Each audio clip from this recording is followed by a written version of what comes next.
Cara sederhana mempraktekkan stoikisme. Stoikisme adalah filosofi yang mengajarkan bagaimana menjaga pikiranmu agar tetap tenang dan rasional. Tidak peduli apa yang terjadi padamu, ini akan membantumu untuk bisa memahami dan fokus pada apa yang dapat kamu kendalikan. Dan kamu tidak perlu khawatir tentang apa yang tidak dapat kamu kendalikan. Berikut cara sederhana untuk mempraktekkan stoikisme. Yang pertama, fokus pada sesuatu yang bisa dilakukan. Sangat mudah untuk frustasi hari ini.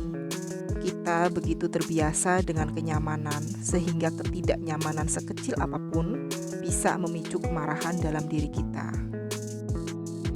Sebenarnya ketidakbahagiaan berasal dari respon emosional yang kita pilih. Dan tanggung jawab ada pada diri kita sendiri untuk tidak membiarkan peristiwa eksternal mempengaruhi keadaan batin kita. Yang kedua, jaga waktumu. Kaum Stoa memahami bahwa waktu adalah aset terbesar kita.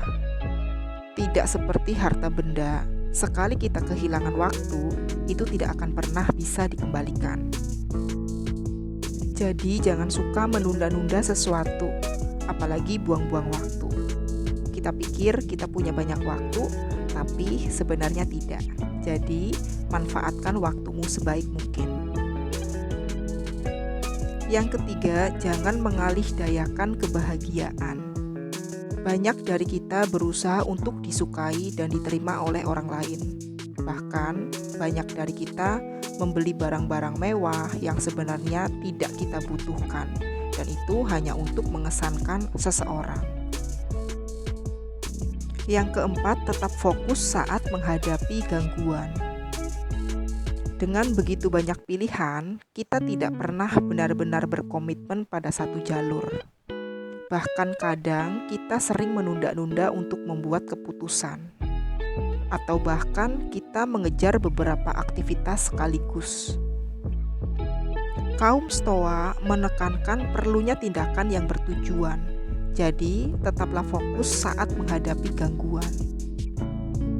Yang kelima, buang ego dan kesombongan. Membuang ego dan kesombongan diri. Pikiran bahwa kita telah cukup belajar dan kita lebih baik daripada orang lain, ini perlu kamu buang.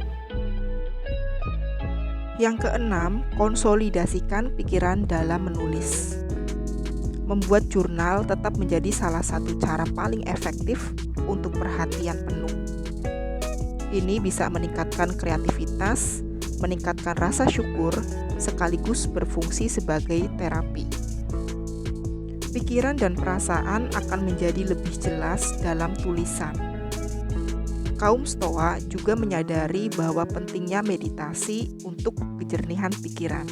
Jadi cobalah bermeditasi. Yang ketujuh, bayangkan hal terburuk yang bisa terjadi.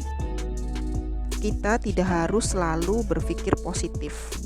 Kaum Stoa juga perlu membayangkan peristiwa terburuk yang mungkin terjadi pada mereka. Kemungkinan-kemungkinan apapun yang bisa terjadi di masa depan mereka.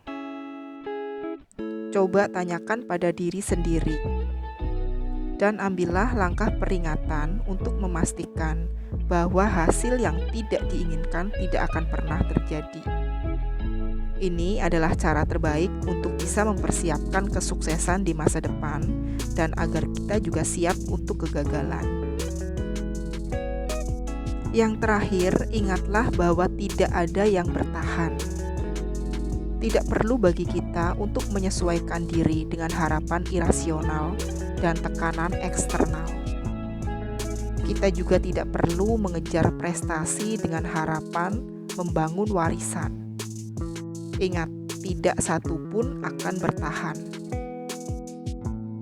Jalanilah hidup dengan cara kita sendiri. Itu tadi cara sederhana mempraktekkan stoikisme. Terima kasih.